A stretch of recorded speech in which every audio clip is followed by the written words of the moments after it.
Sorry, I missed the pledge. Okay, have you all had a chance to review the minutes? Not take a quick moment to review them and make corrections as may be needed. I move approval. Second. Motion has been made to approve, and the second has been made to approve the minutes. All in favor, say aye. Aye. Opposed? Minutes approved. Okay, agency updates. Forest Service, Jeff. I always go first. Well, that's what it says. And I did hand out this thing that, Okay, good. So yeah, I'm not going to read through this entire update that was provided from Isabella, but I'll hit on some highlights. So how's everybody doing? It's kind of a small crowd today. What's going on? Weather's too nice outside, I guess. Must be more important things to do.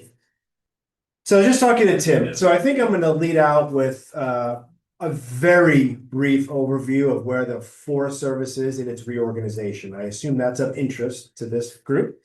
So as you know, we've been talking about a Forest Service reorg for a really long time, a USDA reorg. So that, is unfolding now.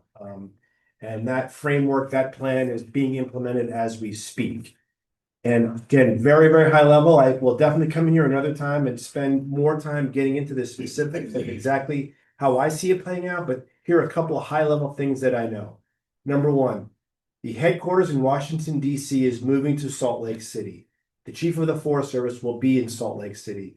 There will be some elements of the Washington office that will continue in DC. So that's the first big change.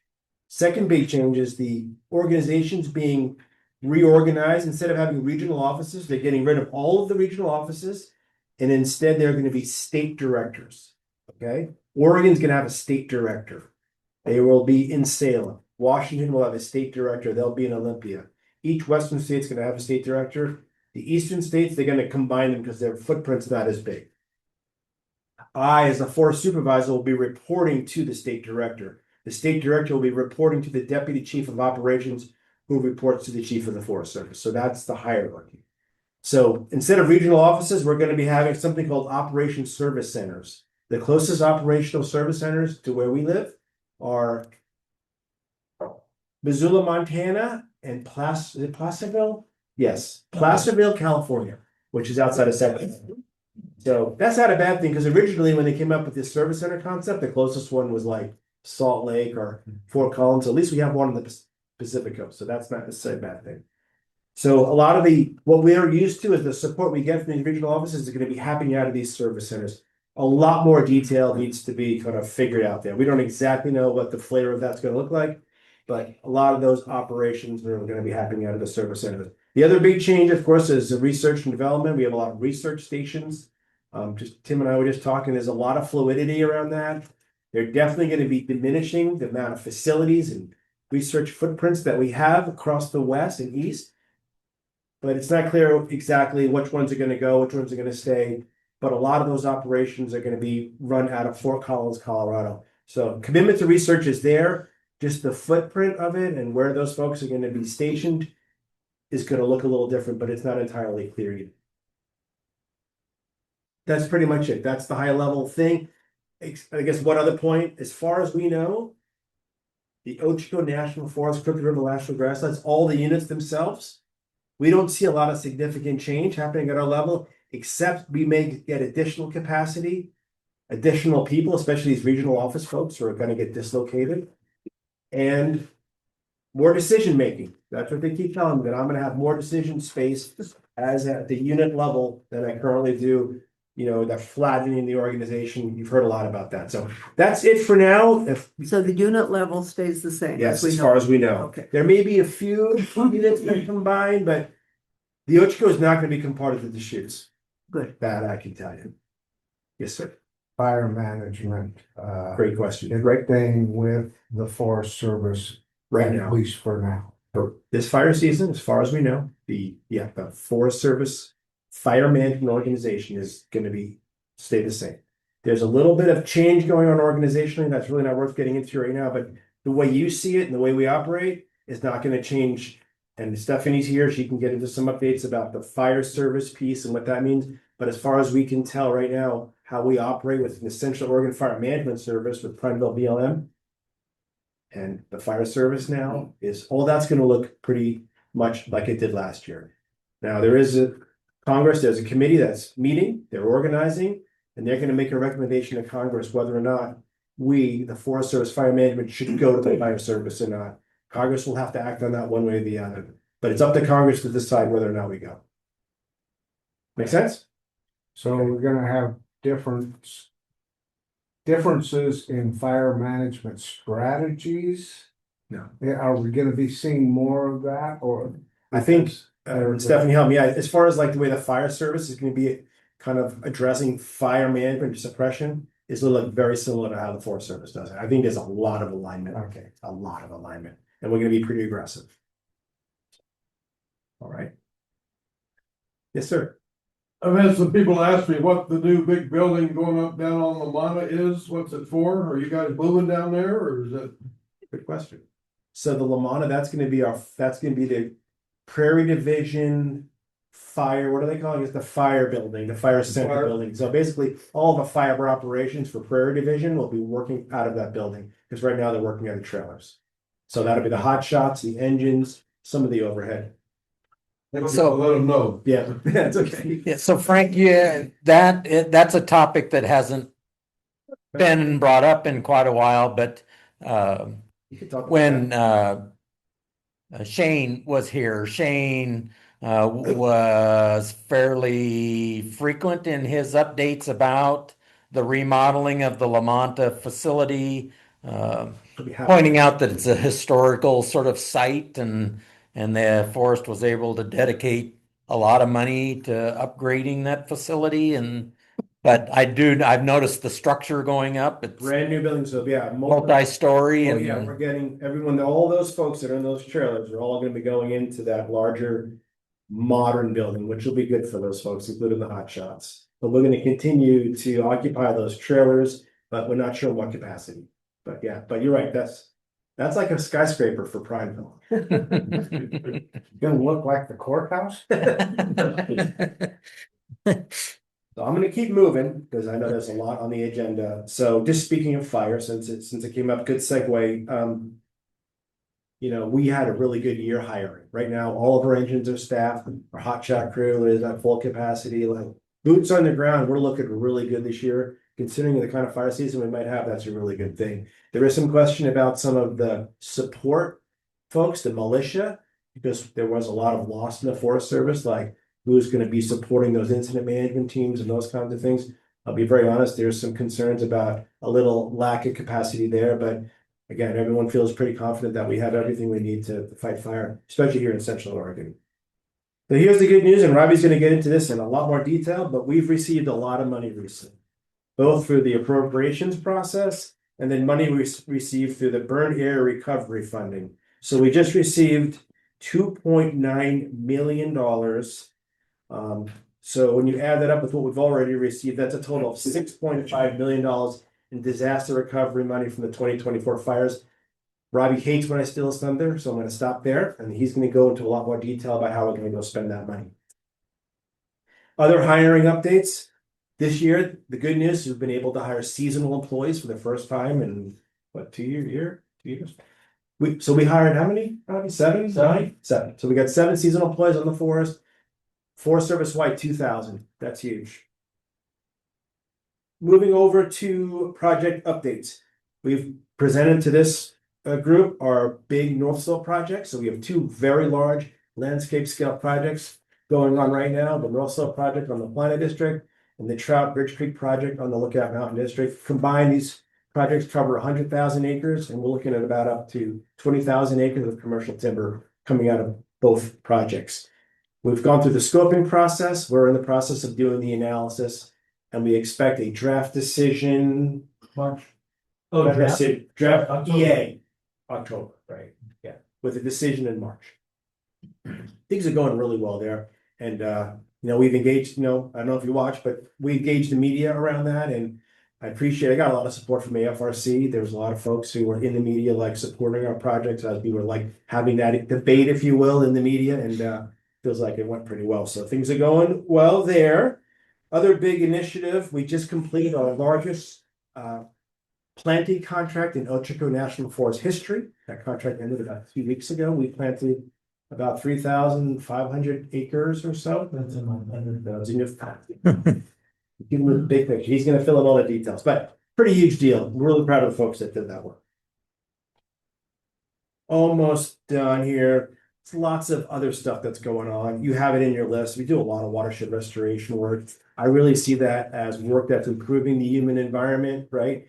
All that restoration work is really increasing water capacity for agricultural uses, for forage, downstream uses, and of course, it does help fish in the riparian zones, which we all know is really important. But there's a ton of work going on there, and I'm really proud of my folks in the efforts there, and you'll see a whole list of things that we're doing.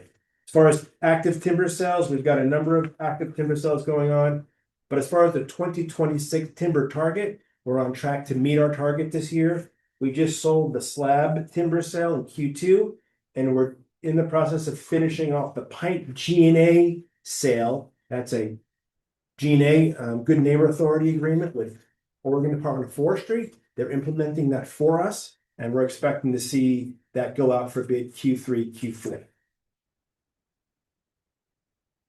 I think that's it for me, unless there are any additional questions. The other day I was going over the Maurice at the Sherwood Saddle, right on top, there huge pile of bags of pine cones. Is that for seed or is that No, those are for decoration. for decoration? Okay. The Oh, cones that we collect for seed have to be done when they're at a different stage. okay. So the ones they're doing right now, this decorative, we just gave out another cone permit today. They've been collecting out at Rager and stuff. Because they had a semi up there. and- Yeah. Yeah, so, okay. What product? Yes, sir. So where's the logs going on your timber sales, do you know? So they're going either to Gilchrist, and some are going over to the mill in Malala. You know the name of it? Moala? Malala, yeah. And then there's another one down in Klamath Falls. What's the mill down in Klamath Falls? There's some timber going down there as well. I forgot the name. That's The old wareholder. yeah. So, but the pine goes to Gilchrist mostly, and the fir right now has been going to Malala. Yep. So one of the things with your moving everything out, there's a lot of research that was collected over the years. Are you gonna, do you have any idea whether that's gonna be stored and worked out? So like, there's been thousands of like photo points taken along. Research, yeah. And whatnot. Like, yeah, I think the continuity of our research program, it's one of the best in the world. I think they have a plan. It's gonna look different. The headquarters will be in Fort Collins. And I just am going to assume that all of the data, all the collection, all that work that's been done over a century is going to be, digitized and available for researchers, for academics, whatever. So I don't know exactly like what's going on there specifically, but I have faith that all of that's going to carry through in the new organization. So like Fred Hall used to go, yearly around taking these, yearly photos. Yes. Is that gonna take? You can still do those kind of things out of Fort Collins? Good question. All right. So John, like Jeff said, he and I were chatting about this earlier. The research thing seems to be a very dynamic conversation at the moment. I heard the chief of the forest at AFRC last month talk about a significant reduction in the footprint of where the research people were going to be. It was said that, like, thinking Oregon, Corvallis, and maybe LeGrand were going to be maintained, but everything else was going to be closed down. And then I read the other day in some public land council stuff, Senator Murkowski out of Alaska asked the chief about research in Alaska, and he assured her that no, the Alaska research was not going to be shut down. So I get the impression Pretty dynamic. that, you know, there's going to be a lot of give and take on the research deal. I think the big kicker, the take-home message for me is, at least administratively, the research arm of the Forest Service will be reorganized. It will be, as Jeff said, housed out of Fort Collins. How they divvy up where the researchers are located, That's not clear. and you know where their office and what their charge will be.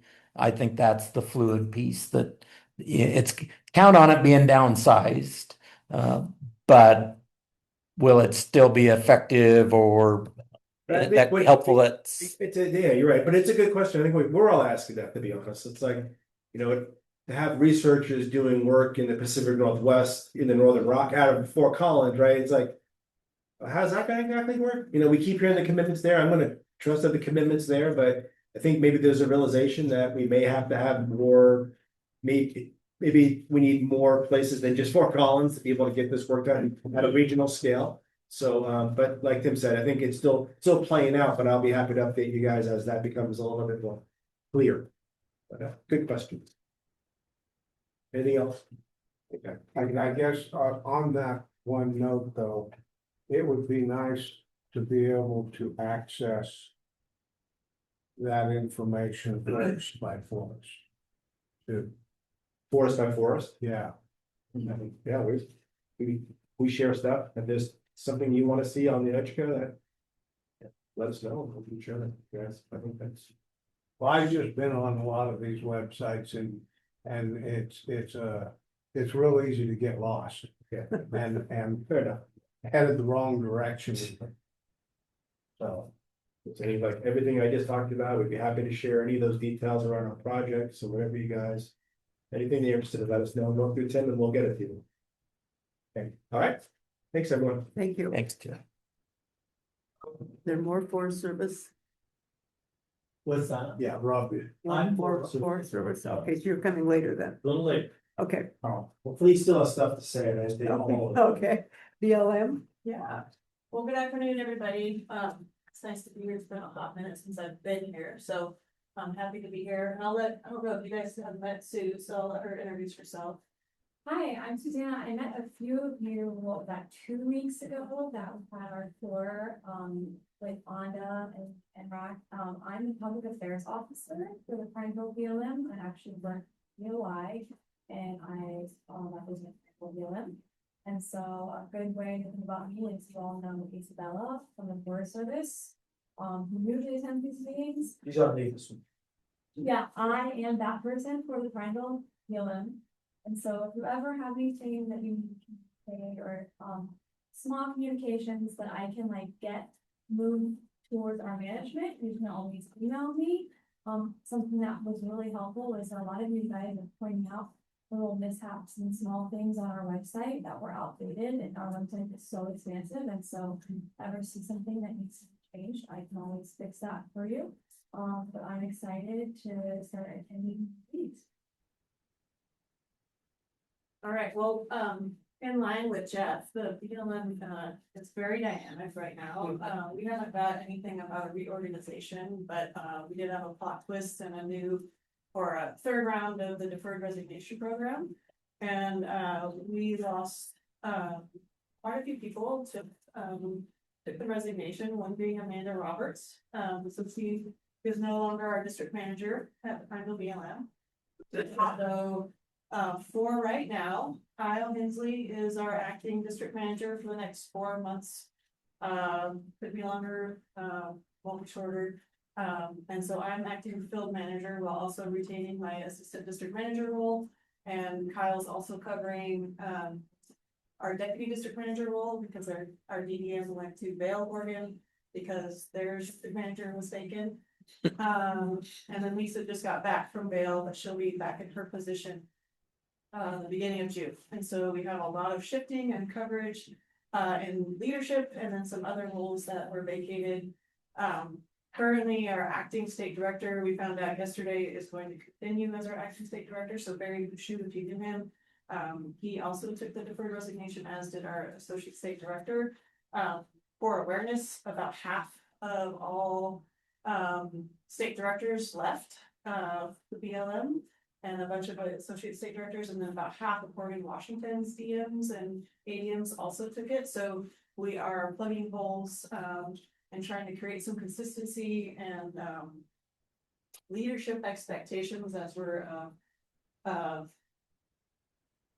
to keep our head above the water, I would say. So in reality, right? So that's some of those big shifts recently that I think Kyle, we've been in about a week and change, right? So he covered the tour a couple weeks ago, which is when he became the acting district manager. So all that to say, if you need something, reach out to any of the three of us, because we'll be there this summer. US Wildland Fire Service is up and running, and I think we've had meetings with our RFPAs, and we're holding a lot of other meetings for coordination for all functionality. Responses with COPNIS and within Central Oregon will remain the same. It really is a change. The Secretary of Interior delegated a lot of the line officer authority, so the things that agency administrators held. In a lot of cases, those are now held by our unit fire chief. So James Osborne, who was our FMO, now holds a lot of the delegated authorities that were once held by the agency administrators. So I anticipate some very good coordination in land management and our reefs and on the ground implications, but it should help streamline response and some of the decisions being made. So there's one point of contact instead of two. I think we'll see how it goes, but it is up and running, and functionally everything should be the same within the conference organization, and our expectations are the same there. Let's see, I think Tim sent out an email Monday that BLM has functionally rescinded the public lands rule. And so that comes into effect in 30 days. It also includes regulatory changes to the ACECs that were provided in that.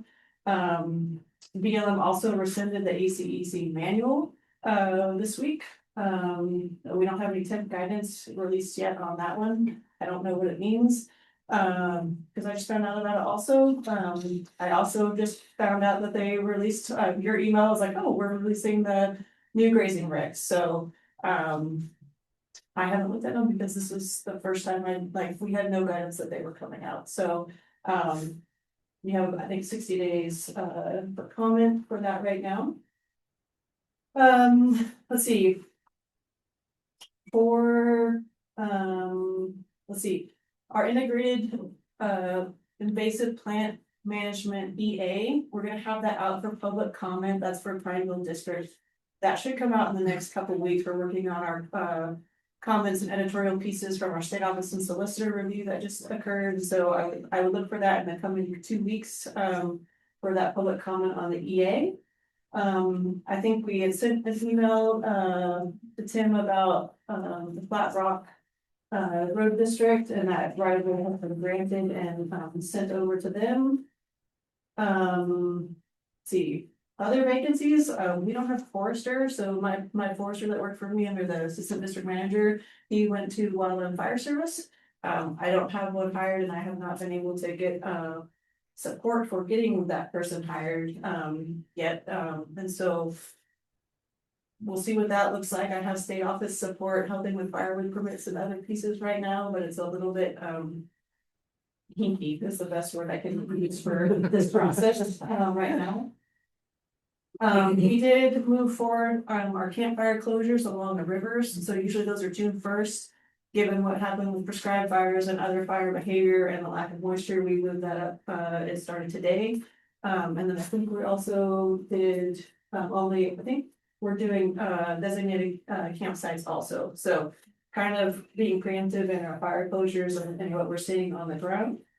And then I think one of the conversation pieces that came out of the field trip was wanting to discuss the role of this group in Prineville BLM and how you guys can be engaged and provide input. And so I know that there's been lots of conversation over the years about coordinators or coordination versus cooperators.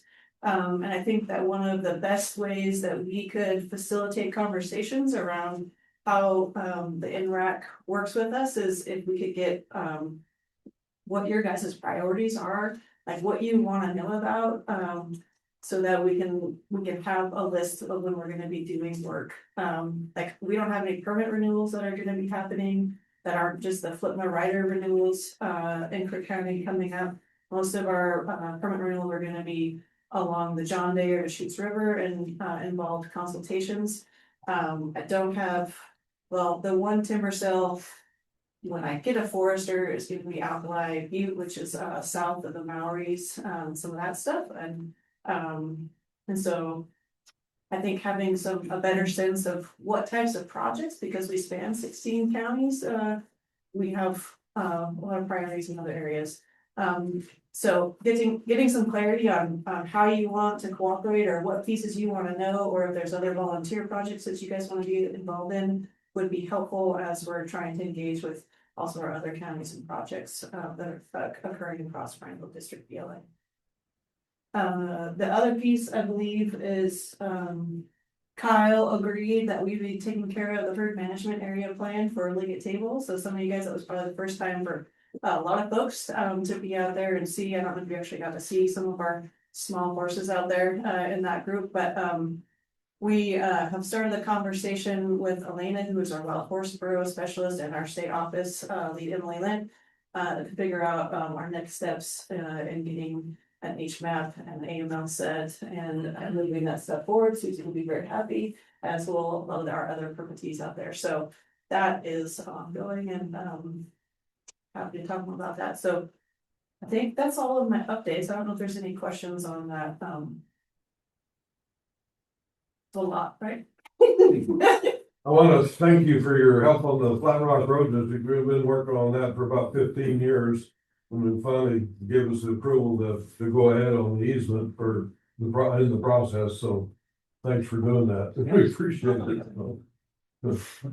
And then Steph, I mean, this is awesome, but when we went out to the tour, I had to leave at noon, but they said in their stream monitoring, they don't identify the species that causes stream alteration. Okay. So if you notice in the new grazing, which I know you haven't read, but obviously I have. Yeah. There's a statement where BLM determines what one or more land uses or other causal factors are making a substantial contribution to the dynamic that causes land not to meet standards. In cases where the land health evaluation indicates that land is not meeting or making progress towards meeting those standards. To me, you need to modify your stream or your monitoring to include the species so that you can identify, and I've said that before, we need to know what is causing it, and I don't think it's that hard to identify the trends. And that's my 2 cents there. Any other questions for her? So I have a couple of, don't want to steal Melinda's thunder, but I know when we were out there in the discussion about the horse and the Liggett, Melinda and Gail made a point to talk about the expertise of the Central Oregon Wild Horse Group, to please include them in the discussions as you guys move forward about opportunities and that kind of stuff. And then the question I had is related to the Grizzly Mountain. Seemed like you guys are working on an EA for the communication towers and stuff, and there was some folks that wanted that expanded to other issues on Grizzly Mountain, and just wonder where that process is for Grizzly. Kevin or Lisa, so Lisa starts back in hers after due first. I don't know where exactly. My question kind of goes back using you, Tim, because we were having a conversation about the state of the forward motion and the area becoming forward motion corrected. or no damage out there. When they changed the grazing plan that Susie was just referring to, does that nullify anything of the current status so the permittee would get his grazing back? Because For Grizzly Mountain or for the Camp Creek stuff. Oh. Because of the state that it is making recovery motion. I myself noted no damage. Except for there is a null area that looked devoid of growth, but then finding out that it was chemically induced years ago for an invasive species of fish. So my question is if the new grazing plan is, I'm trying to get his grazing backwards. If the new grazing plan comes available, and would it undo what they're saying, that the state that is in now? Because it is making forward motion for correction. I don't know how that is going, like, because we just did that grazing permit renewal. I don't know how those are gonna be adopted or how those changes, I don't think it's gonna know, like. Our monitoring or next steps, it is gonna make land health, they're going to everything, and like, I don't know how it's gonna work for the west side for timber country, right? So. There are a lot of changes right now that, I don't know how those are gonna be incorporated. I don't think it changes a person's permit right now. I think it will be as we do new permit renewals. We'll start making those changes. So he has to still go the number of years out before he gets his permit back. I think he's got his permit. I think It's identifying the species, which you don't do, which is, I think, a tremendous disservice to the public. The species that's causing the damage is identified and therefore then. Okay, that's my theory. You can identify that, then you can go and find. I agree, because Cliff and I were noting the lack of horse sign, and I totally agree, because if you cannot eliminate the problem causer, then, I mean, if you can't identify him, how do you eliminate the problem? Exactly. So, I mean, I'm totally behind that. So that's my question, though. I'm trying, like I said, Susan, I'm trying to get his permit back for him. So if in time, that could be sped up, if it would nullify the decision right now. Yeah, I don't think it, I don't know. I don't know how it's going to be implemented or what our direction is gonna be to change a grazing permit. I thought it takes a few years, right? Or we have to make some level of progress, like he still has a grazing permit. And those conversations happened with him when we did that permit renewal. About like, we need to be making these changes or monitoring in these ways, right? Like it didn't just happen to them. And so I think it'll be a conversation and we'll figure out what that looks like moving forward. I don't know how it's going to change anything. Like none of us none of us in the field have even seen the grazing regs until they were released yesterday. So they really have no idea. It was held at a very high level. I think state directors might have gotten to see them or provide feedback, but this was the first time any of us are seeing it. There is a part in here about 2 years that they expect progress with it, and I don't think it's on this thing with that, it's like 80 pages, I did cost the taxpayers to print out 80 pages. There is something in there about 2 years, but I don't want to say. Right, but Susie, you weren't there, and I wish you would have been there, because Tim was bringing up all the pictures that they handed us, and it is making forward motion. I mean, how many years does it have to go out to show that it is in a recovery stage to say that it is progressing to there? So. Yeah, I have to go back and look at what their front renewal says, but I think that it was like a couple years of rest or 2 or 3 years of rest, and then, or there's something in there and I can't remember. Yes. So the permit called for 5, but 2 had already got passed before the permit was renewed. So we're basically under the permit 3 years. And I don't see the new regs. So as Stephanie says, the permit's been issued. It's that pasture that's the question within the allotment. My crystal ball says it's, everything in that permit's enforceable, nothing's gonna change. I think we all had debates over what the data really showed or didn't show, and what it physically looked like and how it was described before we showed up. But again, you know, my frustration was that we didn't, I think a lot of us thought we were gonna go out and see some, I'll use the word nuked country, and it looked really good. And so, but they did talk about making sure, you know, they talked about the bank stability issue, 90% or better. And I didn't hear, I think we're trending maybe right below that number, even though the place we kind of walked probably was 100% occupied. But we didn't get to walk the whole river, so it may have had some bad spots. We just got to go where we got to go, but Mike, you had, Yeah, I first I'd like to thank Kyle for inviting us up, that we was with this city well worthwhile, and yeah, and I mean, and then the document is him sent out on the rescission and there's a lot of stuff in there that's going to be really helpful if it can be implemented, and as it's stated,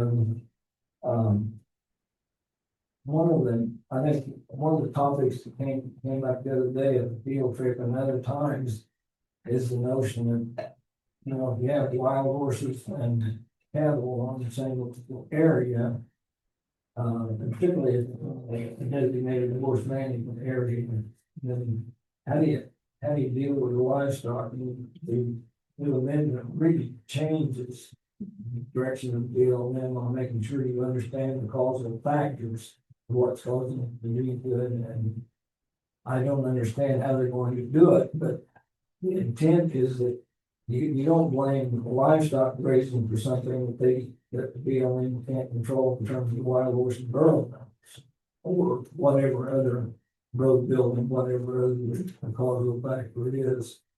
And so I think there's just some really good stuff in there. He'll ask me a whole lot since he's brought up. I can talk about it later if you don't like to. I think we need to make sure that we do some research on that and help the county. So my comment to you, Melinda, is I could have taken you to the places where you would have seen the degradation. You got them eliminated there, but all they've done is move on. I don't know, did you guys, when you pulled out Southport, you came out of the campground, you went up, you went across that cattle guard right up on the very top, did you guys see the horses to the left? No, there was a dozen of them when I pulled up. And they're the ones that are in an upland pod meadow, which Stephanie knows, and I'm not trying to pick you out. We have chosen not to graze cattle there because it's so tough. The pressure of that pond when you first come in, we fill that by water truck. We're not doing that this year because we're not putting cattle in there because we chose, because the range line held, not to do that. But that is also putting a heck of a burden on riparian that I could have shown you where the degradation was. It wasn't that far away. And the guy that was there that had all the plant containers in the back of was his name Jeremy, had a beard. Jefferson, well, it was close. It's a Jeremy. I think pretty good. He had planted back in those areas and we had a conversation before you guys even showed up. And he was very aware of where the degradation is and where we need to get in there. And that's, again, to identify the species, manage the species, and that's how we move forward. So I hate to get on my soapbox, but I could have taken you guys and shown them. No, really, you know what, that would have been great, I mean, because we're just out there touring around, looking at the damage. Yeah, they showed you the good place. Nothing was pointed out to us, so.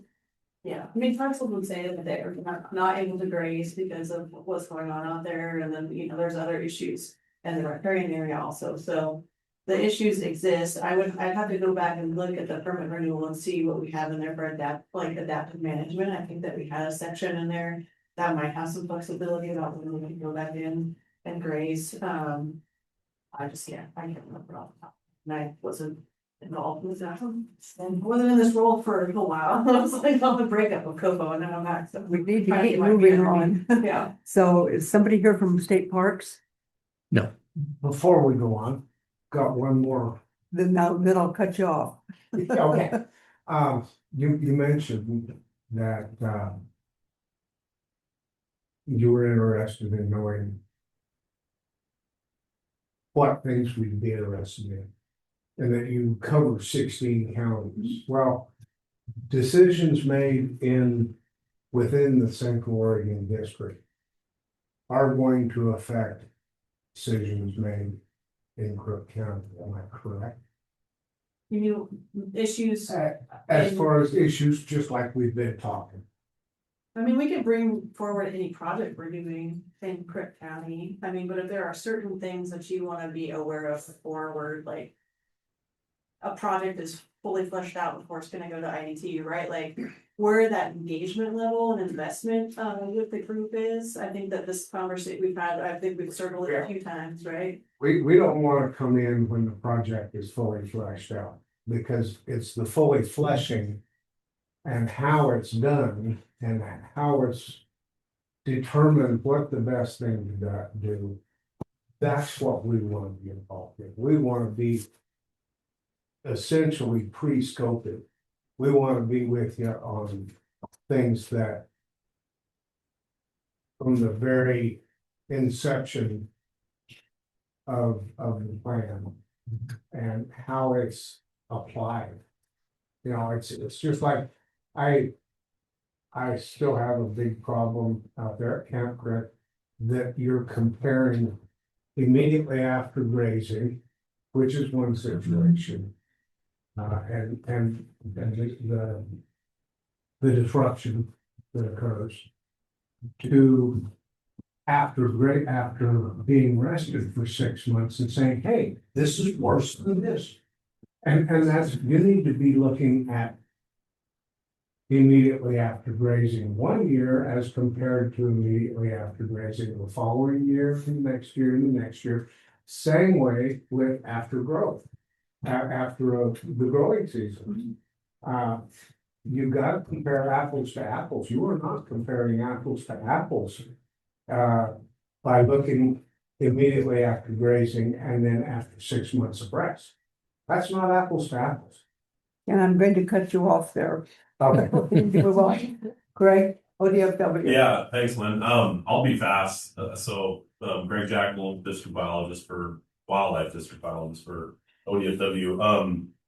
I got 2 more days to fill in your applications for deer and elk, so get that in by Friday. Yeah, It's almost time to do it. Yep. So, get your money into the state. So that's coming up. I guess a quick update, we did sage grouse survey, just finalizing sage grouse surveys. We flew the Plina pack. Actually, I think we did end up flying some of that Northern Brothers pack. Didn't locate like huge leks, but we did find 10 new leks in that pack. And then it seemed like, again, I don't have all the numbers tallied up because it was just last month, but it seemed like numbers were high. I mean, good. I think we're kind of peaking. I don't want to say that, like, hopefully we're trending and stabilizing the population, but it seems like, we've had really good wet moisture years, and then it seems like those upland birds cycle 7 years, and they kind of go up and down based on drought. Hopefully we're not coming into another drought, but as you guys all know, it's dry out there. So that's good news. Had 2 helicopters out of Rager for about a week flying grid patterns looking for new leks. So that was pretty cool. Thanks to the Forest Service for letting us use that facility. There's also ongoing research out there with Oregon State doing some more sage grouse monitoring. So that'd be kind of cool if you guys are interested in that, have them come present some of their research to maybe one of your meetings in the future. But and then I guess I'll end on next month in June. Our Fish and Wildlife Commission is coming. They have their meetings. They kind of rotate throughout the state. Next month, they're having their meeting on the 26th in Redmond. And generally before that, they'll do a field visit. So they're going to do a field visit on June 25th, so Thursday.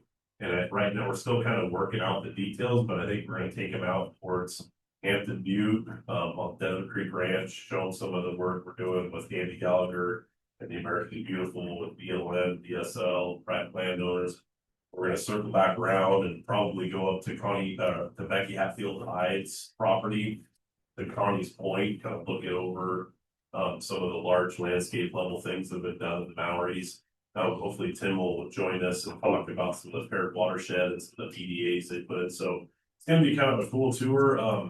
If you guys are, there's a public tour, you have to give and provide your own transportation, but if you guys are interested, I'll get you the details on that, but that's kind of what I have for OEFW. Well, I would add a comment about Greg. He's been very successful in taking junior hunters out to do turkey hunting. They've been very successful. Thank you. Question on the Sage Grouse cuts, they've been doing a blunt, which we did one. Did that seem to increase anything? I think that definitely helps, and I would hope in the next few years we could look at where those leks have increased. I mean, there's a lot of research that shows that if you have a lek near trees, they kind of just slowly kind of go down and then blink out. I guess I'll give one example, that East Shaw table, which is kind of past you, between you and Supley.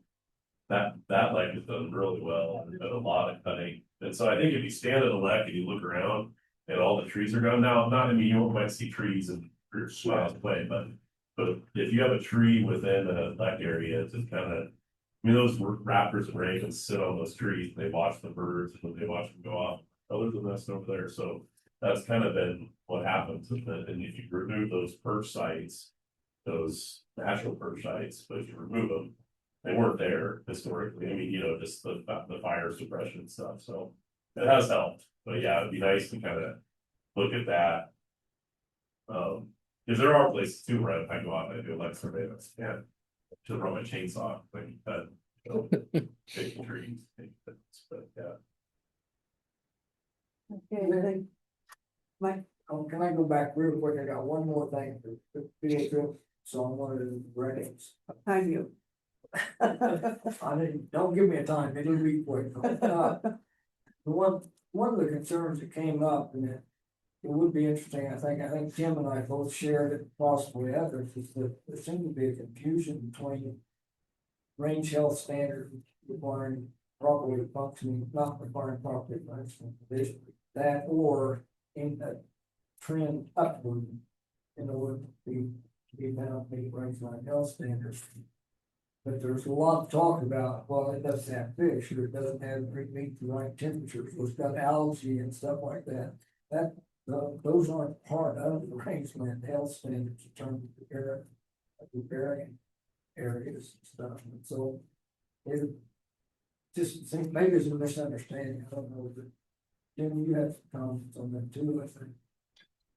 Well, I think that field day is ripe for lots of future conversations about things going on, and I guess I sort of think of, you know, Stephanie shared changes not only in upper leadership. There's a lot of, you know, new hires coming on. My frustration across all the agencies is the loss of mentorship opportunities, peer-to-peer sort of kind of things where, you know, in my world, the old range cons sort of worked with the new range con. There aren't any old range cons anymore. Same way with the riparian folks and fish folks. There's not an opportunity for new folks to learn from those that have been in the field a long time. And I think to me it's been obvious in lots of places, but that day was also obvious to me that that we might be just trying to reinvent learning opportunities that maybe could be done different ways. And so anyway, Okay, we're going to move on for the Ochoco National Forest Restoration. I think that he's right there. Yeah, thank you. Yeah, I'll give Tim a minute to bring that up. Those of you that don't know me, I'm Robbie Peel, acting district ranger on the Pine Ranger District, and usually a wildlife biologist. So if I do subpart this, I'm usually a wildlife biologist. So we're gonna talk about the restoration and recovery efforts after the 2024 fires, mostly rail, crazy, and wider. Okay, so we can take to the next slide there, Tim. This is gonna go pretty quickly, but we were able to get over 3,000 acres planted this spring, and that is the most acres that we've planted on the Ochoco ever. Okay, and so we did that through a contract, but we were fortunate enough to have help from the Oregon Department of Forestry to help implement that contract. When we do something of that scale, we have to pull people from every department in our office. So there's wildlife folks, trails folks, they're out at 4 a.m, loading up the trucks, headed out. And they have to get these plants planted in the ground before it gets too hot in the day when the moisture levels are ready. And I think we were able to accomplish the work in about 3 weeks. So it's a pretty big effort. In addition to that, because we have the ODF in a Good Neighbor Authority, they went out and just planted 423 acres on their own on our forest for us. And this doesn't include all the other planting that we're doing around like Walton Lake. So, after all the thing that happened out there, there's a huge need to replant some of that stuff. And then stream restoration efforts that we do and whatnot. So Herculean effort from us. And we're going to be doing this probably level of effort for the next 5 or 6 years and maybe beyond with the amount of, area that got burned up out there. So big effort. Can you take us to the next one? So the partnership and the program success, huge thanks to ODF. We've been using them through the Great Good Neighbor Authority for all kinds of things. Heritage surveys, stand exams, marking trees, all kinds of stuff, but really helped out with, increasing our capacity for these efforts. We got all that work done. And, moving forward, we're putting more money into these agreements. Just today, prioritizing our contracts going out forward, our agreements, putting money into those so that we can continue. And they've really stepped up to help us out. These efforts are going to help us, of course, with the long-term forest recovery, watershed protection, and the future resilience of the forest, because we're planting the desired species we want out there that are, fire adapted. So next one, please. So the big thing that's really been eating our lunch right now is that we have these fires in 2024.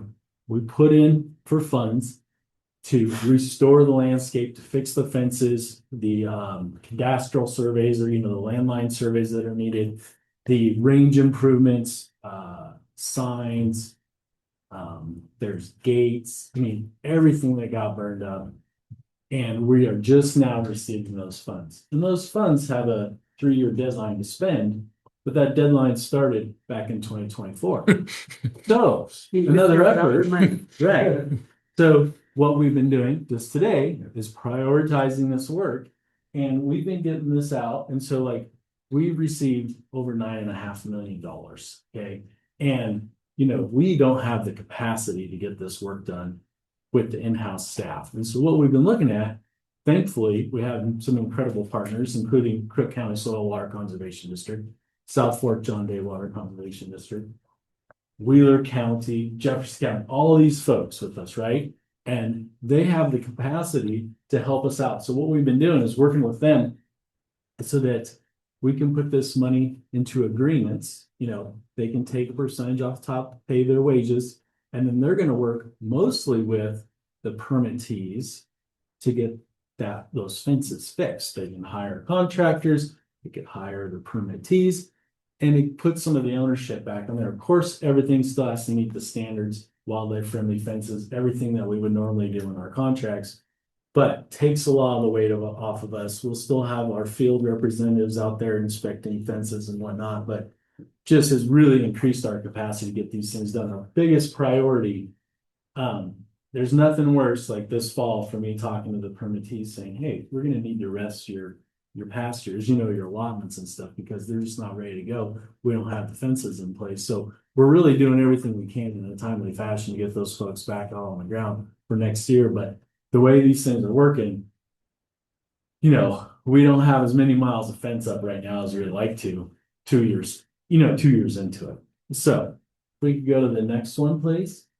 So yeah, just like I said, we're really prioritizing our work, get the grazing back out there on the ground.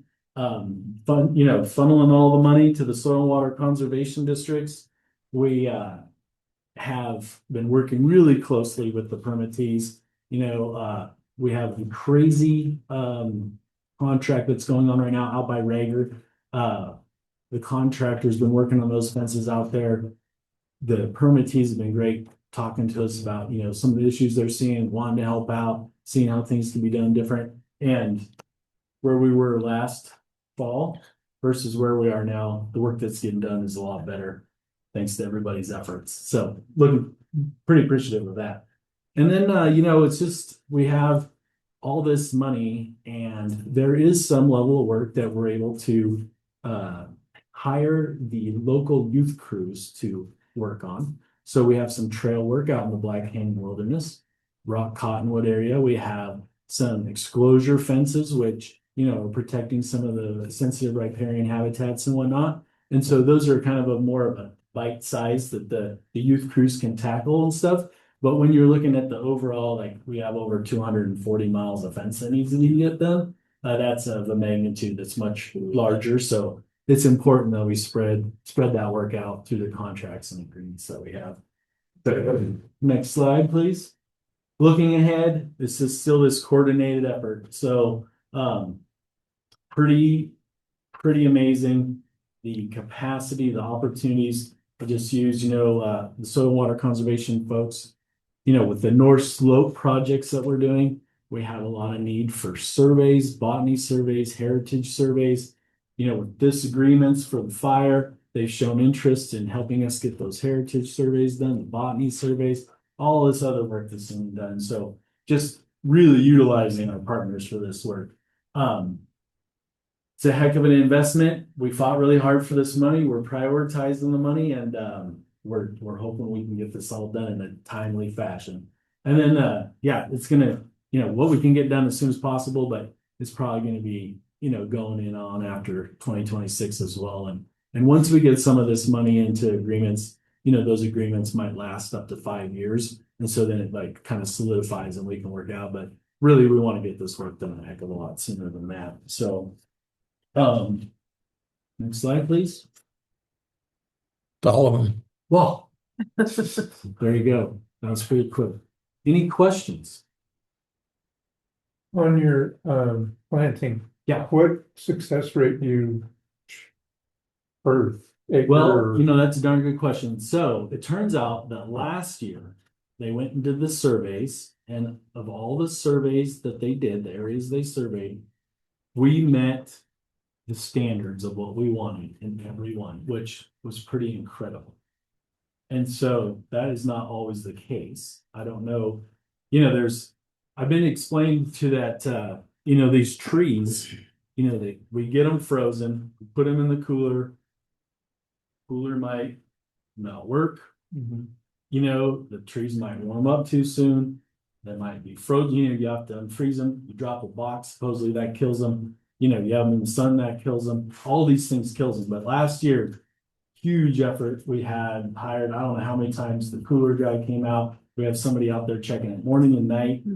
And it's a huge effort. I think that, with the efforts, I don't think they planted, they were stopping at 10, 11 in the morning to make sure the conditions are right. And then they start putting the protections around it, the XR tubes, the stakes and stuff like that. And so we're really hoping the same kind of success we got last year. I can't tell you, I think number like 60% of them were, what the goal is. I don't really know that. I think it's somewhere 60, 70, or something, but every place they surveyed last year met that mark, which is pretty good, pretty great.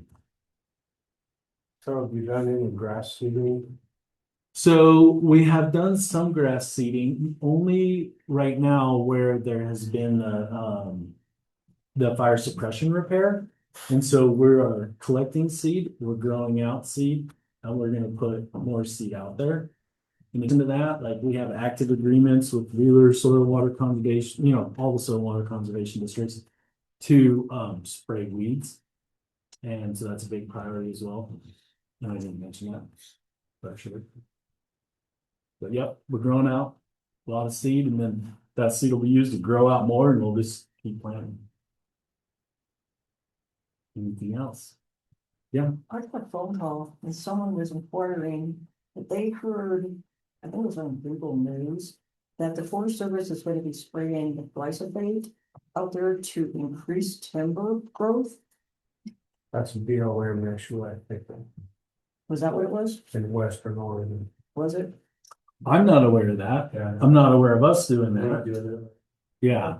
So, yeah, I don't know anything about that. Yeah, someone, like I said, someone called me to ask me and I said, Huh. I know nothing about it. I will inquire. I would bet dollars to donuts glyphosate is one of your approved herbicides. On your long, you used to only have 4, and then your first go round you added a whole bunch of herbicides, and I just imagine glyphosate's on that list. What, but not for maybe the Ochiko not doing this for purpose of timber. Yeah, it makes more sense in the valley, but Yeah. to be spraying glyphosate, it's an approved chemical for certain practices, and I think, our priorities with our, weed management is just the ones that are addressed in the county, the highest priority weeds, and so those are what we're looking at spraying. and you wouldn't use glyphosate on those. There you go. Yeah. And I would urge you to get Greg to get more kids out to do turkey hunting, so they don't eat the seeds that you're There planting, you go. Yeah. Yeah. right? Yeah. Will Greg take old people too? Does they just do kids? Don't be close to the road. No, you don't. It's turkey. Let's not. Any more questions? Hey, thank you, everybody. We'll move on to the Deschutes Land Trust. Setting it second. I did get your email. Good. Yep. It all works. Well, Don't want everybody looking at me, I got pretty pictures. Well, while Tim's pulling that up, hi, everybody, my name's Rika Ayat, I'm the executive director for Deschutes Land Trust. July will be 5 years on the job, that went by really fast. I'm gonna talk a little bit today about both our Ochiko Preserve project, which many of you probably drive by on a fairly regular basis, and so we'll talk a little bit about what's happening out there. And then we're gonna talk a fair bit about conservation easements in the Crook River Basin, and also mitigation projects the Land Trust is participating in. I just want to acknowledge that probably folks in here know more about what I'm talking about than I do, and so I'm going to do my very best. But please feel free to interrupt with questions or to add some information to what I'm talking about today. If you want to go to the next slide, a little bit about the Land Trust. We just celebrated 30 years in business last year, so that was an exciting moment for us. Our mission is to conserve and care for the lands and waters of sustain Central Oregon, so local communities and the natural world can flourish together for generations to come. We hope some of those generations are turkey hunting with Greg too. If you go on to the next slide, just talk a little bit about who we are. We're a staff of 18. You can go to the next slide and look at it by the numbers. A staff of 18, a 17-member board, several folks on that board are from right here in Crook County. We have 447 active volunteers who work for the Land Trust. A little bit more about our organization by the numbers. Our total conserved acres is 18,742, and you can see it's relatively evenly split between fee title acres the Land Trust owns outright, and easements, which are privately owned parcels where the Land Trust has worked with the landowner to conserve there. We get a lot of community support. You can see members, donors, and program attendees. And particularly on our fee title acres, we have a high priority on restoration activities. You can see here in the last 30 years, we've restored over 10 miles of streams, 1,600 acres of forests, 2,000 plus acres of upland restoration, and we maintain and operate 20 miles, just give or take, of public trails across the board. So where are we doing that? If you want to go to the next slide. I can't believe I'm coming up with these off the top of my head without being able to see them in advance. That may fade as we get later in the presentation. Just a few maps through here just to show a little bit about where the Land Trust work. Some of you may, just a sorry, a big overview here of our service area, which is defined as the Deschutes Basin. I will say the majority of our work happens from Madras south, but theoretically, our work could expand into the lower Deschutes Basin more than it does now. If you keep on going, you can see a lot of our work historically was concentrated in sisters and particularly along White Juice Creek as well as in the Metolius Basin. A lot of that work was tied into the reintroduction of salmon and steelhead above the Pelton Round Butte Hydroelectric Complex. A lot of restoration happened here along White Juice Creek, as well as in this Metolius Basin. Really in the last 10 years or so of the land trust work, our footprint geographically has expanded significantly across that Deschutes Basin. So if you go to the next slide, you can see we have a fee title property on Trout Creek in the lower Deschutes Basin, out near Antelope Ashwood area, called Friday Ranch. It's about 5,000 acre property, which is the home to 3 different creeks: Trout Creek, Ward Creek, and Antelope Creek. Go to the next slide, you can see our South Deschutes County work. We have a property on Paulina Creek, as well as some easements down on the Gilchrist State Forest. And then if you keep going, you can see our work in Crook County, this little top corner of Deschutes County. So we've had a long standing, one of our very first conservation easements, working lands easements, was out here on Mill Creek at Copper Ranch. And more recently, we've been working out here in this Post Paulina Valley. We'll talk a little bit about that here in a few minutes. We do have an easement out at Ranch at the Canyons there on Smith Rock on the Crooked. If you've ever hiked the Misery Ridge route at Smith Rock, that's thanks to an easement from the land trust with the landowners at Ranch at the Canyons. And then lastly, as I mentioned, the one you probably see on the highway a few times a week, our Ochoco Preserve project. So if we keep moving, we can kind of breeze through these because I know I want to make sure we have time for questions. But when we talk about sort of how the land trust conserve lands, we use a conservation strategy that has these 3 interconnected priorities. So we look at ecological integrity. Where are there opportunities for ecological uplift? We look at climate resiliency. So where are there opportunities to make lands more resilient to a changing climate? And then we look at community values, and these are kind of described here, right? But I think, community values, there was a time way back in the land trust history where this probably wasn't as equal a size of the 3 interlocking circles. But in the last 10 years, it's really become a priority for us to work with each community where we are conserving lands and align our conservation work with the values of that community. And in Central Oregon, as you all know, each community has a very different goals for the things that are happening where they live. And so we're not applying one strategy to the whole basin. We're really going community to community to try to get on the same page. If you go to the next slide, all of our work happens through partnership, which is a big theme I've been hearing throughout the day. We partner with tribes, with cities and counties, with our broader land conservation community, other land trusts who work here in the basin, and also our agency and NGO partners, state, federal, you name it. And our conservation, if you go to the next slide, Tim, kind of takes 2 forms. One, I mentioned in our fee title acres, we operate those generally as community preserves. They're lands that are protected specifically for habitat, but we also open them up to the community, either through public trail systems or guided tours.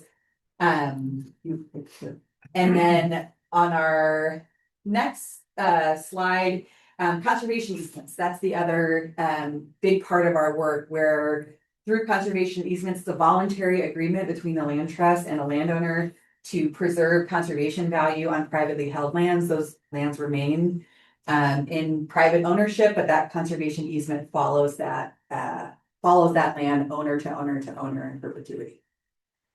Before I get into all of the nitty gritty, I'm curious, how many here are familiar with conservation easements as a tool, or generally how they work? I see a few.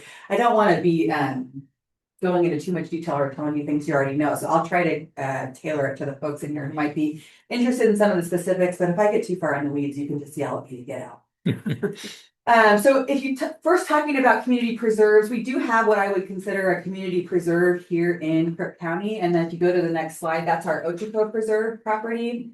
It's right there on Matters Highway, directly across, Tim, I think there's a map on that next slide, directly across from the Crooked River Wetlands Complex. The land trust purchased this property in two separate pieces, I think in 2018 and 2020 respectively.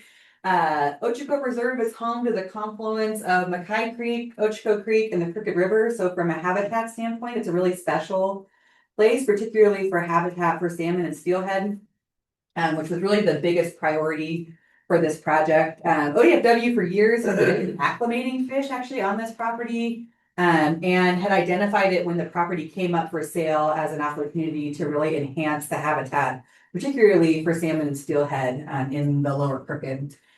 So we purchased the property just like you would purchase a property. It was listed on the open market. We made an offer, the offer was accepted, and we were off to the races.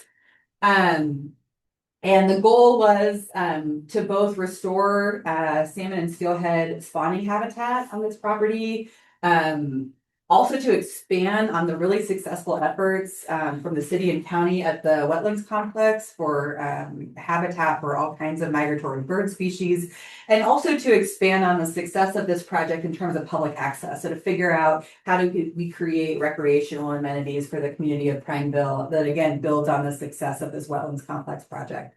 So since then, we have been under construction. You've probably seen us every other year with some big heavy equipment out there moving dirt around. We are not building an apartment complex, so if anyone has that question, which I get all the time, the answer is that's not what we're up to. Really, the whole focus here is on habitat restoration. So if you go to the next slide, you talk a little bit about sort of what we've been working on out there. So this slide on the left is the pre-purchase. Well, I think this is after we purchased it. We don't worry, we're not sending drones over land we don't own. So immediately post-purchase pre-restoration, this is sort of what the property looked like. You can see right here coming down through here, this is Mackay Creek where it comes under the bridge on the highway there and then makes its way to its confluence with the Crooked. And this here is Ochoco Creek. You can see this bend here. And then on the bottom of the photo here is sort of the Crooked sort of cut in half on this image. So this is after phase one of the rest. Yeah, is it? Hold on. Yes. After phase one of the restoration, you can see here Mackay Creek now comes out, down, and around to a new confluence with the Crooked with lots of side channels, woody material, and in addition, post-restoration, you know, hundreds and thousands of native plants put into these areas. On the next slide, you can see phase two. This happened in 2024. And you can see here, this is really where we took, the main focus was on the Crooked and adding in side channels, islands, and then again, hundreds of thousands of native plants. And then the next slide, if you go to, you can see, I thought this one was fun. This shows, I think this is January of 2025. You can see here this high water event where really all of those channels you can see in the previous slide here were really inundated when we had some big rain events. And the nice thing about this project, in addition to creating additional habitat for salmon and steelhead, is also that it does have all of these additional benefits, including flood attenuation. And as the water moves through this area, whereas before in that channelized condition, you really would have had a lot of velocity moving through here, all of those side channels and all that additional structure there allows the water to slow down, spread out, and then also absorb into the groundwater there. So you're getting additional, you're getting recharge to those groundwater systems. If we go to the next slide, we talk about what's next. But before we do, can we go just back one more time? I just want to say too that, you know, we knew from a lot of research from our partners at ODFW that fish, salmon and steelhead that were being released above the Pelton Roundview project were opting heavily for the Crooked to return to and spawn. And so we knew that for that reason, additional habitat was going to have a greater impact here. And really it's borne out to a lot of other places in the basin. And that has proven to be true. We had a really excellent year this year. We go out every year and are surveying reds. And I think this year at Ochoco Preserve, so pre-restoration, I think we had maybe found 1 or 2 steelhead reds in Mackay Creek, which is pretty miraculous. It was really, it was mostly riprap and pretty heavily burned in, and really zero sort of gravelly materials on the stream floor for spawning. This year, post-restoration, I think they surveyed between red band reds and steelhead reds, over 25 spawning sites on this small property, which is an all-time record and a really big moment, and probably the most spawning sites we found in any of the places we monitor in the entire Deschutes Basin. And so we knew the fish were coming here. We knew if we built the habitat, they would use it, and that has borne out to be true, which is really exciting. So what's next? I'm just going to cover that up. You can probably still see it over my hand. Implementing phase 3 in 2026. You may notice if we were going to do that, we would have already broken ground. So this is a typo. Ideally, we'll be implementing phase 3 either in 2027 or 2028. We've had some funding secured, but we're still in the process of raising the full funds we need to do the ecological restoration. In addition to that, working on the funding we need to construct the trails. The trails on that original map you'll see require they have a connection between Ochoco Preserve and the wetlands complex over a pedestrian bridge over the Crook. So raising funds to construct that bridge in addition to all those trails is pretty challenging in this funding climate, but not impossible. And so we're making incremental, I wouldn't say speedy progress on that, but we're moving in the right direction. And then we continue to offer free tours of the property. In addition to anytime anybody wants to get out there, please spring me from my desk. I would love to get outside more than a couple hours a week for this job. And we're always happy to take you out there and share what's been happening. So before I jump ahead to talking about easements and mitigation, anybody have any questions about Ochoco Preserve and what's happening there? And it's curiosity, I guess, but what was the total funds spent? So from acquisition, so if you price it out into phase 3, so forecasted what it would cost into phase 3, including all the recreational amenities, you're probably north of about 12 million, including the purchase price of the property. I think we were in the position that lots of people were in, where we designed and engineered this project in 2020. And between 2020 and 2026, if you've been balancing your checkbook, even you'll notice that things cost a lot more now than they did 6 years ago. And so I think that that inflation has definitely been a challenge for us in project costs, as I'm sure it's been for all of you on the many projects you're all working on. But a lot of that funding comes through the Oregon Water Management Board. And then also we've received some funding in addition to our partners at the Crooked River Watershed Council from the Bureau of Reclamation Water Smart program that was through the sort of infrastructure legislation under last administration. So leveraged, and we're proud to leverage a lot of that funding here in Crook County. Some good work. So moving on, talking about conservation easements and habitat mitigation, particularly here in Crook County, these two concepts are sort of how the land trust moves our efforts forward in terms of working lands conservation, right? So this is the idea where lands, particularly here in Crook County in our conservation strategies, stay in agricultural production, but we still achieve those conservation outcomes. And not just achieve them, because most of them have already been achieved through the management of those landowners and those practitioners, but really preserving that conservation efforts into the future and into future generations. So if we go on to the next slide, we can talk a little bit about our working lands easements. This is a photo from Aspen Valley Ranch. If we move on to the next slide, we talk a little bit about that project, but before, just a brief overview of working lands easements. So what do? They permanently protect agricultural land from development and fragmentation. They continue agricultural and or forestry production under those easements. Landowners can get cash from their real estate through those easements without selling off or developing parcels. They're essentially compensated for the development value of their property in exchange for not exercising that right to develop. Particularly, this can be helpful for succession planning or for business operations. It's a great way to cash out value of your land that you're not using as a part of your agricultural production. It reduces your property values, theoretically making it more affordable for the next generation of farmers and ranchers, right? Because you're reducing that price per acre by taking out that speculative development value for people who are going to farm or ranch it anyway. And lastly, it protects important habitat for fish, wildlife, and native plants. And for all of you who are landowners, you know that the places that you manage, these big intact places, are really important for those wildlife. I'm sure you see them out there every day. So I've searched for a graphic to explain conservation easements. This is still the one that the Land Trust Alliance is using. It's a bundle of sticks. I thought they would have a flashier one by now, but they don't. But essentially the conservation easement allows the landowner to keep all of these rights associated with their property, to use and enjoy, to exclude others, to possess, to transfer by sale or gift, or to devise the uses of, right?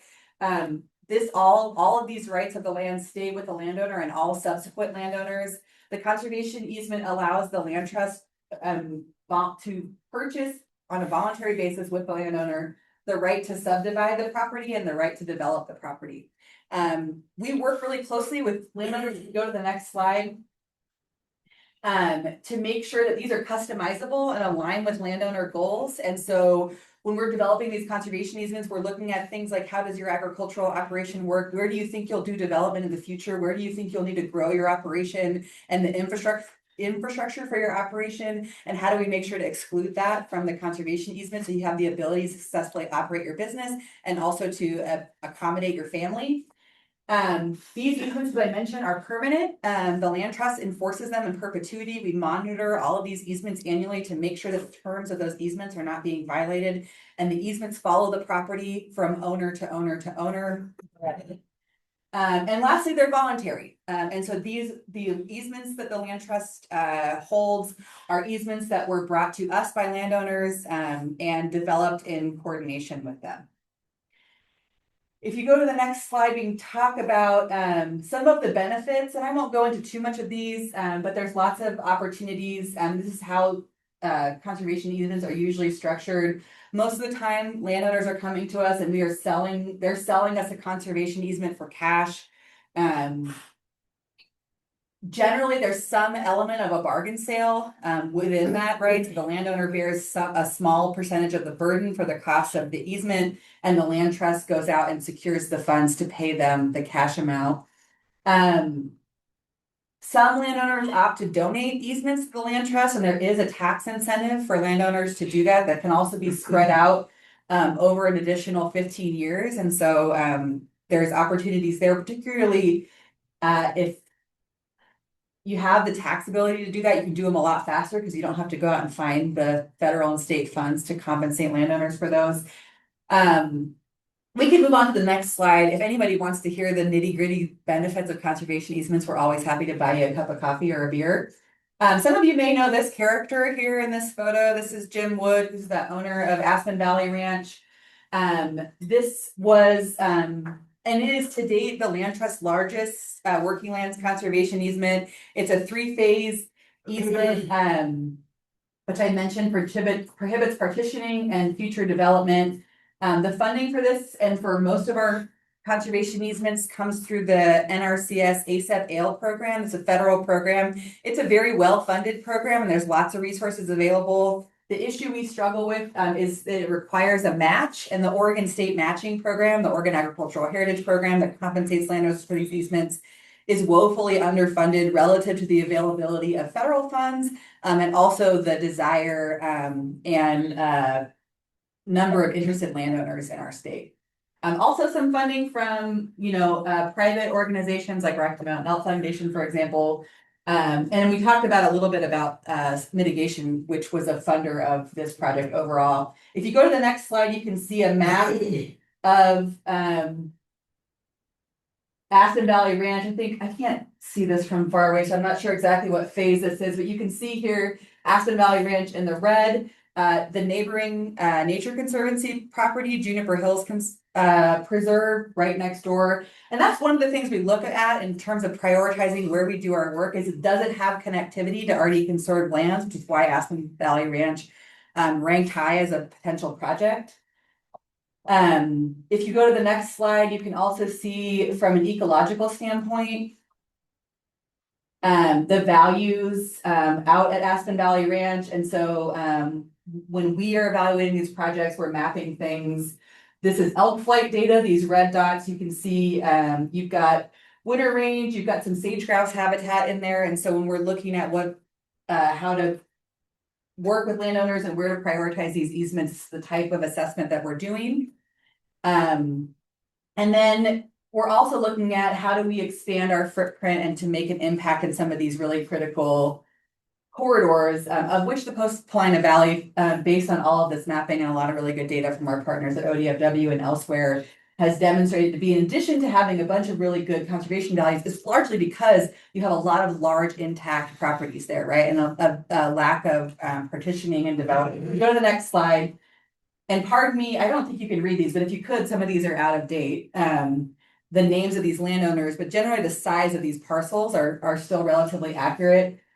So here is Aspen Valley Ranch, and the Land Trust is also working with a number of other landowners in this corridor looking at potential conservation easements. You all know that both Orion Ranch and Bonneview Ranch have both recently, well, one not so recently, but one recently been listed for sale. So the Land Trust is actively working with potential buyers there to explore conservation opportunities. But really, when you have the ability to do these easements that are adjacent to one another and really expand that continuous footprint, that's where you have the biggest and most positive outcomes for wildlife. And so we continue to build relationships through this area, meet with landowners and find out whether conservation easements are a tool that would be of value to them. So one of the ways we participate in the whole conservation landscape and as it relates to these easements, is the Land Trust is actively involved in habitat mitigation throughout the Deschutes Basin. And so what that means, if you go to the next slide, is we're working within the Oregon Department of Fish and Wildlife Habitat Mitigation Policy. And so for lack of a more articulate way of explaining it, essentially when you're having development, and mostly in our cases out here, solar development, those developers are required through the state to mitigate for the environmental impacts of those energy developments. And so if you go to the next slide, there's sort of three different ways that developers can mitigate those impacts. They can self-mitigate, which means they can improve an existing or purchased land that's tied to their project at the scale that's required, depending on the size of their project. They can do what's called payment in lieu, where they work with a nonprofit, usually a land trust or a soil and water conservation district, to identify an existing or potential conservation project and to fund that project. Or they can purchase mitigation credits from mitigation banks. All three of these things are happening in the Crooked Basin. Mitigation is playing out in all of these different ways. If you go to the next slide, this is not in obviously in the Crooked Basin, but the Land Trust worked with a solar developer on a payment in lieu project on Friday Ranch, the property I showed you just outside of Madras. The mitigation parcel was around 1,700 acres, and it basically obligates us for 40 years of maintaining and enhancing habitat there with annual monitoring and reporting. And that work is funded by that developer. So that money comes directly to the Land Trust to do that work essentially on their behalf or in lieu of them doing it themselves. If you go to the next slide, we can talk a little bit about mitigation banks. Some of you in the room on the next slide, you can see on the map, we're on a recent tour of Keystone Ranch, which is a property in the Upper Basin. It's a 9,000 acre property where there's an organization called Terra West who is developing habitat mitigation bank there, with a landowner, Jamie Johnson, who recently bought, that Keystone Ranch property. Many of you are probably familiar with it. The Terra West, the organization, is responsible for actually delivering all the mitigation outcomes. The land trust simply holds the easement on the property, and that easement is the thing that guarantees people buying those mitigation credits the durability of that project, right? So it guarantees that in the middle of the project, somebody's not going to sell it to somebody else and your credit's no good. And so we're working on an easement on Keystone Ranch there, which is really tied into that larger Post Paulina Valley and up over the ridge map we looked at earlier. So what does this mean for communities? I think number one, it's an opportunity for landowners to monetize conservation efforts while keeping working lands working. So in the case of the mitigation bank, Jamie Johnson, the owner out there, is still running a cattle operation, but is also doing restoration on his own land. And receiving compensation for doing so. It ensures renewable energy and economic development goals are not undermining fish and wildlife conservation goals. And using mitigation banks and payment in lieu also creates a simplified process for counties to ensure that projects are effectively mitigated. I think that self-mitigation option creates a lot of issues in terms of county's capacity and ODFW's capacity to monitor compliance for people who are self-mitigating. And so when you work with NGOs, SWCDs, and these mitigation banks, it just creates a more simplified process and puts less on the plate of the county and ODFW to ensure that the mitigation is actually taking place. I know it's the afternoon. I could see, maybe we need to open a window in here, that we were talking a lot about what I get excited about concepts, but I understand probably pretty boring to a lot of the rest of the world. But any of you have any questions about sort of what we're up to or how we're getting up to it? So in solar panels out here by this corner, they've got to mitigate all that. They do, yeah. You have to do it in. It doesn't have to be in Crook County. It has to be within the same habitat type. And so sometimes, like the one on Friday Ranch, we're technically in Jefferson County. They're mitigating a project that's in Wasco County. So the county footprint, they can be in different counties, but it's got to be the same habitat type. And we're not mitigating that. The most recent, I'm actually not sure how they're mitigating those. Do you know? Yeah, I think that one, West Prineville, only had a little bit of mitigation responsibility, and I think it's a SWCD mitigation property. And then for Crook County, like when Susie was on the planning commission, we had lots of nights looking at those 5-6 years ago on the project. But Crook County asked for the mitigation to be done in Crook County. So generally, any of those projects in Crook County, the money stays in Crook County. I mean, you technically could go somewhere else, but Crook County Planning Commission and the county is wanting those dollars to stay. I was afraid they'd buy somebody a pickup of same. It's my take on it. Yeah. I'm selfish. Other questions? I did that good of a job of explaining it. I highly doubt that. Go ahead. What's your theory and your conservation plans on the juniper trees? I've seen a lot of creeks in my lifetime that used to run like a juniper canyon and whatnot, and they've all dried up because of so many juniper trees. That's a great question. Yeah, we're doing quite a bit of thinning, small diameter deeper thinning across all of our land trust preserves for exactly that reason, and also for wildfire mitigation. Although after last summer, we had 6,000 acres of our fee title land burn last summer in the cram and flat fires. I think the conclusion we came to on those is that in some ways the annual grass management matters more than the juniper management in terms of fire mitigation. But also to your point, it's healthy for those bunch grass communities, those streams. And one thing I like to talk about is we do give those junipers a second life in these restorations. They go in stream as habitat, so they become beaver dam analogs. They become post-assisted log structures. And so not only are we taking them off the landscape and enhancing that groundwater table, but also putting them in stream, which spreads the water out, which also increases that groundwater availability. So a double whammy on junipers. So you're gonna help our water supplies. That's the hope. And I should say too about Ochoco Preserve, we bought that, that was that property did have, Ochoco Irrigation District water rights.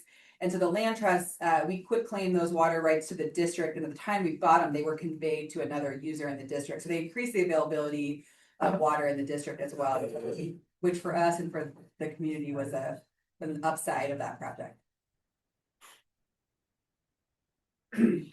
I would just say thanks to Rika, the Deschutes Land Trust, for being a good partner. And we were struggling to find meaningful mitigation that had durability, and they were a great partner to have.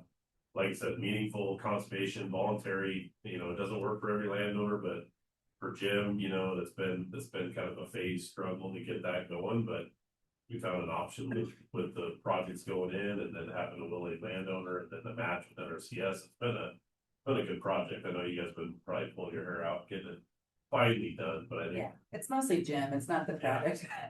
I'm like, is he on Zoom? Oh, no. But I will just say just a quick plug too, is that we do have our conservation director, Natasha Bellis, who many of you have probably met over the years, is leaving the land trust at the end of June. So we will be hiring a new conservation director. I've always thought it'd be great to have somebody from Crook County on the land trust staff in that role. So if you know anybody who has that kind of experience, I'll make sure to share out the job posting with folks here locally. And yeah, I think that's it, but we're findable, and anytime you want to get out and see what we're up to, we're more than happy to take you out there. Okay, thanks everybody. Thank you. Okay, are there any comments for the good of the order? Or any committee member updates? Okay, Mike. Oh. I didn't sit there thinking about the last birthday. Yeah. I sent Tim a letter, or a note on the rescission act for the bill in on natural appraisal management. And it seems to me like that's a topic that would be worthwhile for the committee to sign in on. Because there's some stuff that will be really good, I think, for folks in Cook County and across the west, of course, but I'd love to be on that committee or be part of that committee or something that's established, and I can't remember all the rules that go into committee formation anymore. I think you have to have 3 or less. Tim, is that something, is that right? Well, the biggest change since we last had a committee is they're all public meetings. We tried to used to keep it one less than quorum. And it could also include community citizens, not necessarily committee members, or in addition to committee members. So in this case, it could be up to 4 committee members or 5. We're a full board of 11 now, so it could be 5. And then it could include some outside folks as well. I'm thinking like, first obvious thing becomes like permittees that might be interested in sort of the global picture of grazing regulations. I understand that the new regs, they're bringing in some of the wild horse management stuff. So I think, that could be a representation in the subcommittee to make sure that 1, I'm right, and 2, that voice is part of whatever the committee might recommend. I didn't see that part of it. I understand that. It was in a side thing I read from some PLC stuff that led me to believe that. One interesting thing about that is it also defines interested parties differently than what's done in the past. Pretty much the sum money that is in the production livestock business, mostly associated with livestock business, as opposed to just anybody that chooses to be an interested person.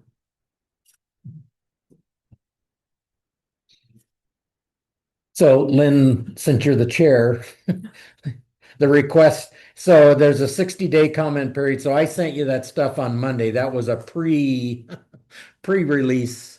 My understanding from that release that I sent you that Tuesday was the official posting on the Federal Register, which means then from Tuesday, I understand there's a 60-day comment period. Is that from yesterday or this coming Tuesday? No, last Tuesday. Last Tuesday. So I haven't done the calendar look, but that gives, for the first time in a long time, this committee a big enough time frame to really spend some time reading all 80 pages and seeing where it goes. So to the chair, it's the chair's responsibility to appoint that committee, to appoint a chair to that committee. And then when the committee, if that occurs today, I would encourage that group to identify at least an initial meeting date so that again, we can notify the public, get a room scheduled, all that kind of stuff that is going to be necessary to sort of be the nuts and bolts of operations for that committee. But So are you wanting to form a committee? I recommend it, as opposed to the whole group trying to tackle.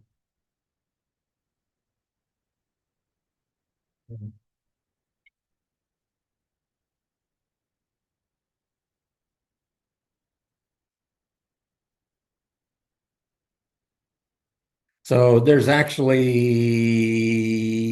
you'll have a full 2 meetings. If I calculated right, it's going to be about the 14th of July is when, so that you have a meeting on the 8th of July, you have a meeting on the 10th of June. But there's a couple of times for the subcommittee maybe to report to the whole committee about work progress and that kind of stuff. So I'd still recommend it be a subcommittee work, not a whole group work, and So we need to have a committee of 5 no more than, can be less than that. It just can't be more than that. from this group, or does that count the outside? Nope. It could be 46, just can be no more than 5 of this group. So you're looking, are you, no, oh, okay. Are there 4 people that would like to, Mike, I presume you? Yeah. Melinda, It's gonna be my busy season, but I'll, Yeah, that's the unfortunate part about that. one more? And as an alternative, I'd be glad to go through it and make some recommendations and share it with the water committee, that'd help. Laura? Yeah. Okay, that gives us 4. Mike, Melinda. In spite of fires. yes. Okay. Melinda, okay. So who we got now, Laura and Mhm.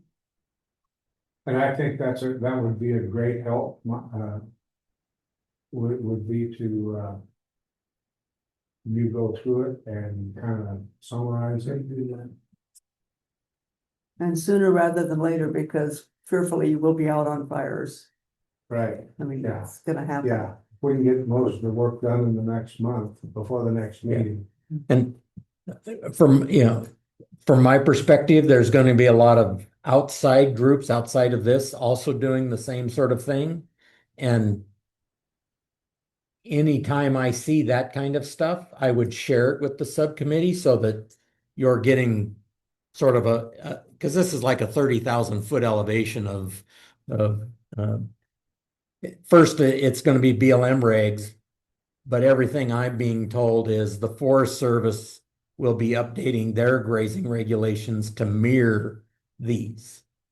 So with maybe minor differences, but pretty much going to be the same. That's the current administration's goal. So, like I said, so that kind of broadens the interest groups that are going to be watching and like I said, I think it involves some wild horse stuff. So, but it's also everything from our grazing groups to our NG, our environmental organizations. They're all going to be raising their flags about either how wonderful it is, how terrible it is, or combinations thereof. So I think that information would be valuable just to see the thinking that's going on. Then we officially have a committee. Mike, you're chair of it. You're the chair of it. I will be. Okay, is that agreeable to the other? Okay. The committee has been appointed. All right, so we'll encourage them maybe after the meeting to pull out calendars and see if you can identify couple weeks. Are some of the public, like the ARS, can they weigh in on things on this? Well, like I said, Not to push it one way or the other, but Yeah. will they look through that? So as opposed to trying to identify a bunch of groups to add to this subcommittee, maybe it would work better is if the subcommittee, one, chooses to identify like a group to come in and give a presentation on something within them that would help them with their thinking and understanding and direction. The subcommittee's free to do that. They are public meetings, so again, any individual group, whatnot, that wants to come and be one hearing what the subcommittee's thinking, and those committee meetings will include public comment periods, so they can be interjecting information and all that kind of stuff. But And do we only need 5 days notice? 72 hours is, I think, the county requirement, but Okay. I would prefer at least 5 a week. Just doesn't, it's basically time, location. I have to make a Zoom link because all public meetings have to be remotely accessible. And a tentative agenda. The agenda is we're going to discuss the new grazing regs. So that part's pretty simple. It's just getting the days and the times, which allow me to find a place because this room might not always be available. Okay, are there other comments?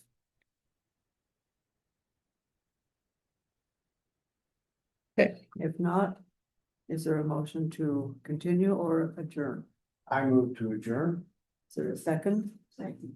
Motion has been made and seconded to adjourn the meeting. All in favor, say aye. Aye. Opposed?